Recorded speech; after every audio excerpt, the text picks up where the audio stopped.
Hey guys, it's Mark from 42freeway.com. I promised you monthly updates, and here we are. It's March. I got the March direct connection Bellmawr overpass observational video. This one's got some unique twists, guys. At the end, we're going to talk about Aljo's curve. What is Aljo's curve? I get, some of the younger people don't know when they hear Aljo's curve, and how that fits into why they're doing this project. I think I have a really interesting way of showing this, guys, with a 360-degree panoramic image. We're also got some bonus content.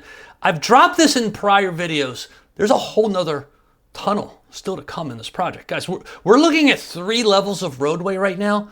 There's actually a 4th level that goes underneath everything. So I'm going to show you guys with the 360-degree panoramic photo a high level. I think I need to spend more time talking about that, but I thought this was a cool vantage point. All right, so I filmed this on Sunday, March 8th, the 4K video, well, even the panoramic. It's now 5 days later. I promised you guys I would do some questions to NJDOT. Like, people want to know, when's the overpass going to go over top of Browning Road? I didn't get to those questions because I spent almost a week in Clearwater, Florida at the beginning of the month. I'm a bit jammed up. That's why I took this video on Sunday, and I'm just getting to it now Friday morning. So we got some fun things to show, some unique things to show. We may see that panoramic. I'm curious to hear your input on what the panoramic video is. You're going to hear me use some real terminology for these piers. And my buddy Colby from Pennsylvania, he loves these videos. He's such a good guy. He messages me all the time. He has a great idea for me explaining how this project all works. And Colby, I'm going to do that as a separate video. I think that needs to stand on its own. I'm hoping to get to that this weekend. I think you guys will appreciate this vantage point. The challenge with explaining this project of how it works is the core part of it's very simple. 295 goes over top. You're going to see that in the 360 panoramic view I have here. Where it gets challenging is when people start asking about very specific movements. How do you get from 295 north to, 42 north to 295 north or something like that, Every single path is different. It's not like a clover leaf where it's just, it's very consistent. Every single path is different, and I feel like I talk too much. Let's dive in. So let's quickly move through the northern portion of the project. Not much has been happening here. All the focus is on the south side. The Browning Road Bridge, the new bridge there, it runs east to west, west to east. I consider that the dividing line. So this is the northern portion. Of course, this is the repaired wall 22, that white section here. So this is where they repaired the wall. I don't think much has changed here in the last month. There's no trucks up there. One thought that I had is, that one, they want to put the focus on the southern portion of the project. But, you can see they got some of that steel decking in. Well, let's look ahead to this next shot here.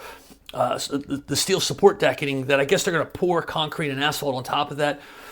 Just a theory. Maybe they're waiting for the southern portion of the overpass to be created and then the connection to over top of Browning Road. And then they come back and they focus on the whole thing all the way through. Just a thought. The last portion in this northern section, that's the St. Joachim Annunciation Church.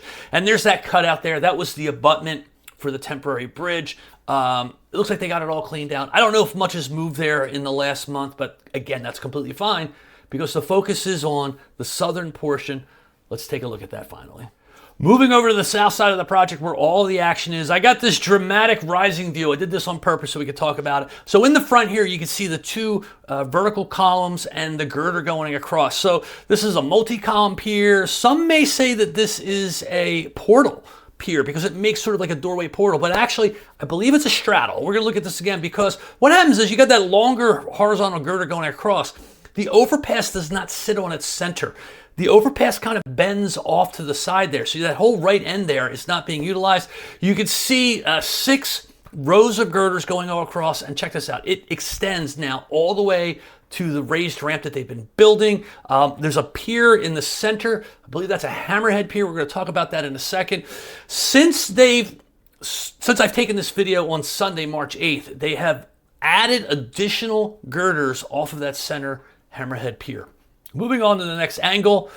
This is just more of a static view where you get the whole depiction of the property space. They're getting a lot of steel online there, but look, they got a long ways to go before they get to the Browning Road bridge. Crossing over to the other side of the road, of the 7642, getting a look, we're going to zoom in to what I'm calling here the straddle pier in the front, which again, additional girders will connect off the front of that. Heading left, you see some of those temporary support structures that are in place or just waiting to be utilized again. Right here in the middle is that hammerhead pier. You have a single pier coming up It extends out wide and supports a wider overpass. And they even put another girder on top of that. That's not always the way to do it. Sometimes the girders rest on that concrete pier. Sometimes they put that larger girder. And then as you get to the back, you can see the whole raised section moving forward. Just another angle. I don't know if I zoom here. This is a point where you get a depiction of, on the right, what I'm calling the straddle pier, because the overpass is, from our vantage point here, is shifted off to the left.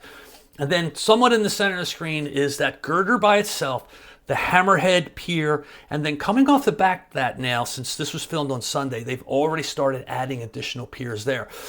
So we moved on to a higher, wider vantage point of the entire project. By the way, I get FAA approval for these projects. Even though the airplanes do fly through there, there's an integrated app with the FAA. They have mapped out how high a drone can fly in all areas, because they know at this point over Bellmawr, a plane's going to be greater than 300 or 400 feet. I forget what the zone is, but the app literally shows you how high you can request permission for. And I get permission for all these flights.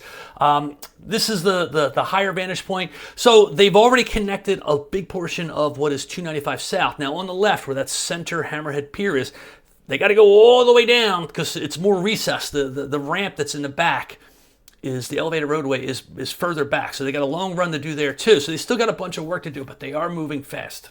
So finally, we're moving over to the other side. And I think this vantage point really helps explain, finally, how 295 will move through this area. Now, keep in mind, when you're coming down from Cherry Hill, 295 South, guys, this is the more direct route of what will be 295. So from this vantage point, you can see the angle of their girders as they head directly towards the raised roadway on the northern side.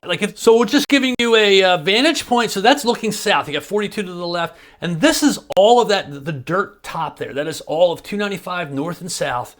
This short ramp right here, the closer ramp is 295 north, which the steel girders still need to be connected to. And then this extended piece, as you can see, leads to the girders. And I think, again, give another vantage point of how it then would continue on and connect to the northern portion that they've been working on for a few years.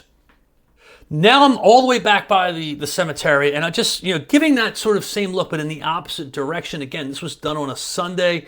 No construction teams are here. And you can see again from that vantage point how it's going to connect to the other side. Oh, I didn't even know I did this. I got the camera zooming up to give you the higher look at how 295 will move through Bellmawr. Guys, Aljo's curve, that wicked Aljo's curve. People ask us all the time. Yes, as part of this project, not only will it not be used, they're going to dig up all the asphalt of the Aljo's curve, all the retaining walls, and return it back to more of a nature-like setting. Okay, I want to try something new with you guys. I think you're going to like this. We pick up a lot of cool features with what I'm doing right here. We're going to lose some quality in the video. Let me explain. So this is a 360-degree static image filmed with my little drone. And guys, this is not an expensive drone. It's not fancy. It's under $1,000. And in drone technology, that's cheap. But it has this 360 photo panoramic mode, where when I set the segment and, I set the mode and I push the button, and it's programmed that, it has a rotating gimbal that can go up and down here, right? So it's programmed that it'll stop here and it'll put the gimbal up, take a photo. It'll go straight across, take a photo. It'll go down, take a photo. And it just methodically moves. It's kind of cool because it jerks. It'll move to a position, go high, medium, low. And it ends up with like 40 photos. I don't even know how, but it stitches them all together into this one weird looking photo that gives me the ability to do this. I can scroll around interactively. That's me with the mouse right there, moving it. I'm going to use it as a pointer. We can zoom in using the wheel. Now, the negative thing of this is, look, we're losing some of the quality here because just there's so much data in doing a 360 panoramic video photo that it can't have the same sharpness. So we do still get the advantage of the traditional videos I've been doing with the 4K. But this really makes it cool to talk about things. Now, look, we're going to talk about 2 points here. We're going to talk about Aljo's curve and why they're doing this project. And we're going to talk about the extra tunnel that is still to come. People ask about these all the time. So first off, check this out. Guys, this is the core Bellmawr Park neighborhood right here. Like, I can literally just zoom in and there's people's trash cans. Again, it's just an image. Here is the Garrity Field water tower. It's a newer water tower in the last, 10 years maybe. Over here's Browning Road. You can see that's the Brooklawn Shopping Center down there. And that is the Brooklawn water tower. And Route 130 is here. Look at this, Center City, Philadelphia. So how cool is this? Here's the whole cemetery, you know. But anyway, so why this is cool, because when I film my 4K drone shots, I am playing director and writer at the same time. As I'm filming the high quality 4K shots, I'm thinking about how I am going to talk about it. In this case, I can just like on the fly move things around. So two things I want to talk about is, why are they building this thing? Aljo's curve. Well, first off, you have this giant hodgepodge of roads. All of these roads, 42, 76, 295, all ended up in this lower, I call it the bowl, this bowl. So it's not a good design for a federal highway system road that is, you know, connecting major cities. They want focused, dedicated roadways for things, something like 295. They don't want 295 being dumped into like a bowl of spaghetti with other roadways and you got to fight your way out of it. So that's one key aspect of why they're going over top of everything. But check this out. Down here is Cherry Hill, and say you're coming down 295 south. What do you have to do today? This is where Aljo's curve comes to play. You actually end up going all the way down around here. This you can zoom in. You can see the roadway there. All the way around here, this is like the Mount Ephraim area. You go underneath 42 and 76 here. You come around to this sharp bend. See this white building? That's now a senior center. When I was a younger man, guys, this was the Aljo's bar. And the reason why they call this the Aljo's curve is there used to be a very tall, high sign there that said Aljo's. So there used to be a lot more accidents at this curve because, you know, before the days of GPS, trucks wouldn't know. Trucks would be coming down here at like 60 miles an hour, not realizing and not expecting a federal highway 295 to like slow down to 35 miles an hour with a sharp bend. And trucks would tip over on this bend. And when they had the helicopters up there to do like the traffic reports, oh, a truck tipped over Bellmawr Mount Ephraim, the big Aljo's sign was there, and they would call it the Aljo's curve. So with this project, see this wide, wicked bend where you slow down?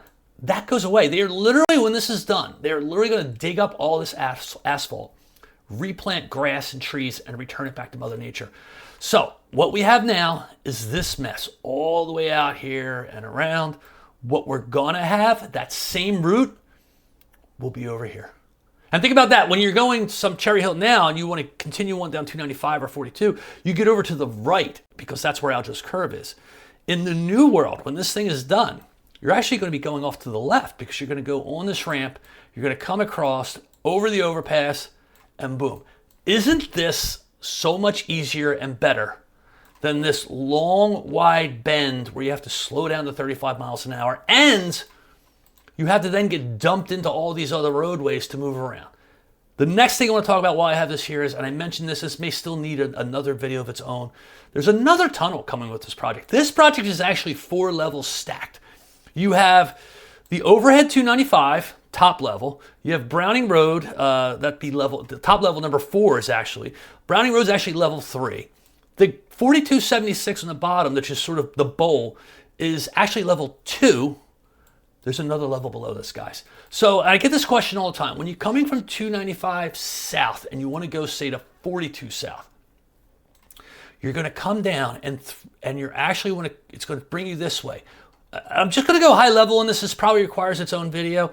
But over in this area here, oh, I can't see it from this angle. There's a building. That's the green roof. That building is a pumping station. And why do they need a pumping station? Because in this area, if you're coming from Cherry Hill, 295 south, and you want to get to 42 south, the roadway's going to drop down and it's going to go underground. And when you get to this portion of the roadway, 4276, you're literally going to be in a tunnel. And they need that pumping station to make sure they keep the water pumped out of that lower level grade. You're going to go underneath, I actually think that, like, see here, if it's not a great quality, when I do a more focused look at this, I'll have better the 4K. It almost feels like they've done some work here where it kind of comes through here and then it's going to come on an angle underneath and it's going to pop up in this area and connect you back to 42 south. And you say, well, what about this roadway here? Well, remember we talked about Aljo's curve going away. Guys, this is not going to be here. This is the Aljo's curve roadway. It's gone. So there you go. This is a cool way of looking at things with the 360 photo.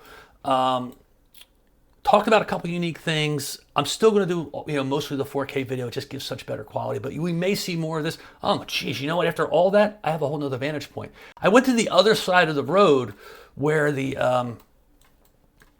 mausoleum is and the cemetery. And from over here, you just get a different perspective on the project. So, you know what's really cool? This is the DJI drone. I know they've had some problems with the United States government and things like that. They just announced a new drone that kind of doesn't really look like this, has different propellers, but they put a 360 camera, video camera on the front of it. So you may have heard about this. You can buy a 360 video camera and walk around. It's kind of cool. So imagine what I'm showing you here, but in motion. Well, they've put a 360 camera on the front of the drone. So imagine that world where I could get the drone up in the air, film full video, and then get home and edit it any way I want, show what I want. The problem is I don't think they're going to be able to sell it in the United States, but it's still cool technology. Anyway, hey, Mark from 42freeway.com. I think I went long on this, but I hope you guys appreciate the different looks at the project. Maybe I'll finally now ask some questions of NJDOT. Thanks, guys.